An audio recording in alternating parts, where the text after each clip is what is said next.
So now we're going to take a look at how to create a purchase order on Tradefact. So purchase order is a commercial document that is issued by you to the seller, your supplier, indicating the types of products, the quantities of the products, the agreed prices. So let's take a look at how Tradefact can enable that process to be a lot more efficient. So from within the Tradefact platform, we're going to create new, and we're going to click on order. So at this stage, we can generate an order number, or we can create a manual order for these are for your records. Typically, we recommend generating an order number from our system. We're going to choose the company in which you're intending to send this purchase order to, and we're going to click Create Order. You're now given a blank purchase order, which is already made out to the supplier. At this point, we're going to choose the place of delivery. So where is it that these goods are ultimately going to be delivered to? And we can choose a location.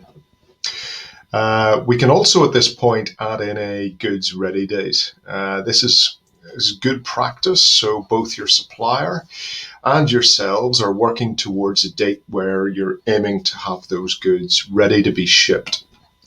And again, this can be an estimate and can be changed at a later date.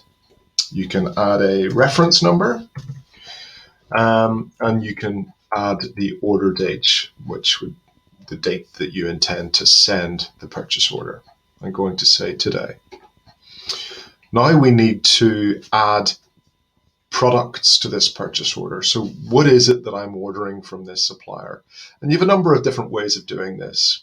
By clicking on Add Product, you can bulk upload products using a CSV and spreadsheet. So possibly that you have a large volume and you wish to cut some time, you can do that. Or by clicking on From Catalog, we will automatically show you the products that are linked to the supplier that you chose originally when building this PO. So I can see that these 4 yoga mats are the products that I buy from this supplier. So we already have that data in the system from dimensions, from pricing, from SKUs. So that makes it easier for you to add this data accurately to your PO. So I'm going to choose these 3 products. I'm going to add them to my PO. Now we've brought in the product codes, the packaging types. We've also brought in the unit prices and the currency. So at this point, we just need to know, well, what is the quantity of the product that we're buying? So I'm going to say we're going to order 500 of each of these products. We've calculated the total consignment as 1,500 units and a total cost of over $8,500 US dollars. And all of the information, including the supplier reference, is attached. If we need to add any charges or tax, we can do this here. Or any other additional information that we wish to share with our supplier can be added in this box here. Next is payment terms. And you may have a specific terms that you want to assign to this particular purchase order, and this can be entered there. Incoterms, these are typically an option for you to choose who is doing which part of the shipment. So typically FOB, freight on board, means that you have the responsibility of shipping it from the port of origin to your final destination. But there's also ex works and a number of different Incoterms most suitable that you can choose. Place of issue is the country or area of where this purchase order is going to. In this example, my supplier is based in China.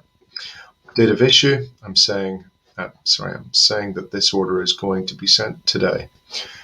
And at this point, I need to sign the purchase order, approve the contents of this order, and add my signature. So that's it. The purchase order is now completed. I don't have to send this now to my supplier. I can leave. It will be saved in drafts. So if you click on orders, go to purchase orders and have a look in drafts, it'll be kept there for a later date that maybe you want to continue editing this purchase order in your own time. So now I am at a position where I want to send this purchase order to my supplier so I can start the manufacturing process. I will click send. I'll now be given all of the contacts that are already assigned through the Tradefact platform to that supplier. So I have 2 contacts. I can send this purchase order to both of these contacts if required, or send it to any member of that supplier's company. Any final notes for the supplier can go here, and once I click send, my purchase order has now been sent to my supplier.